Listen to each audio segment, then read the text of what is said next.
राजकीय बातमी अर्थातच भिवंडी महापालिकेच्या महापौर आणि उपमहापौर पदासाठी आज निवडणूक पार पडतेय। भिवंडी महापालिकेमध्ये भाजपचा 9 जणांचा गट काँग्रेस सोबत गेलाय। काँग्रेस आणि शरद पवार यांच्या राष्ट्रवादीच्या सेक्युलर फ्रंटचा, त्यामुळे भिवंडी महापालिकेमध्ये महापौर बसतो का याकडे आता सगळ्यांचं लक्ष लागलंय।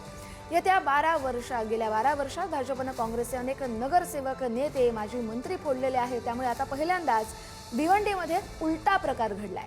महापौर उपमहापौर पदाच्या निवडणुकीसाठी भाजपचे 22 पैकी 9 नगरसेवक काँग्रेस आणि शरद पवार यांच्या राष्ट्रवादीमध्ये स्थापन केलेल्या भिवंडी सेक्युलर आघाडीमध्ये सहभागी झालेत। बंडखोरांना रोखण्यासाठी भाजपने व्हीपही जारी केलाय, तर काँग्रेस, शरद पवार यांची राष्ट्रवादी यांच्या पाठिंब्यावरती भाजपच्या बंडखोर गटाचे नेते नारायण चौधरी हेच महापौर होण्याची शक्यता वर्तवली जाते। ही फाटाफूट म्हणजे भाजपचे प्रदेशाध्यक्ष रवींद्र चव्हाण यांना एक मोठा धक्का मानला जातोय।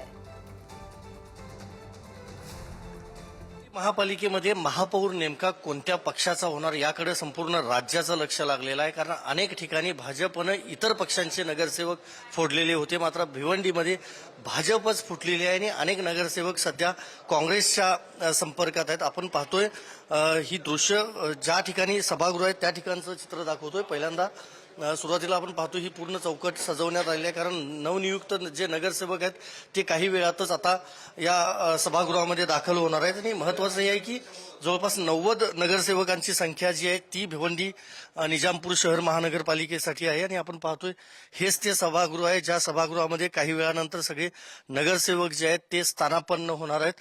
महत्वाचं हेच आहे की खासदार सुरेश म्हात्रे यांच्या पुढाकारानं एक सेक्युलर फ्रंट तयार झालेली होती आणि त्याद्वारे भाजपचे नगरसेवक आता काँग्रेस आणि राष्ट्रवादी काँग्रेसच्या गळाला लागलेले आहेत।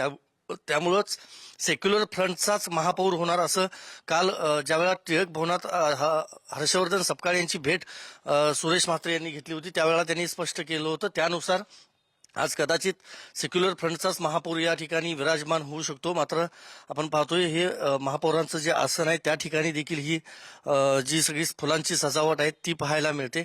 एकंदरीतच राज्यामध्ये जी परिस्थिती अनेक ठिकाणी होती त्याच्या उलटी परिस्थिती या ठिकाणी पाहायला मिळते।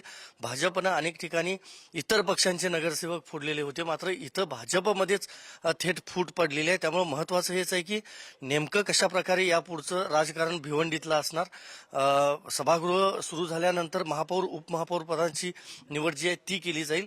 भाजपनं एकीकडे नगरसेवकांवर कारवाई करण्याचा देखील इशारा दिला आहे, दुसरीकडे नारायण चौधरी जे आहेत जे भाजपचे नगरसेवक आहेत ते काँग्रेस सोबत किंवा सेक्युलर फ्रंट सोबत आल्यानंतर त्यांना जर महापौर पद दिलं तर काँग्रेसचे नगरसेवक हे मान्य करतात का हे देखील बघणं महत्वाचं आहे। एकंदरीतच एक गुंतागुंतीची जी परिस्थिती आहे ती सध्या भिवंडी महानगरपालिकेमध्ये पाहायला मिळते। व्हिडिओ जर्नलिस्ट सुरेश सावंतसह मी संदीप राजगोळकर, पुढारी न्यूज, भिवंडी।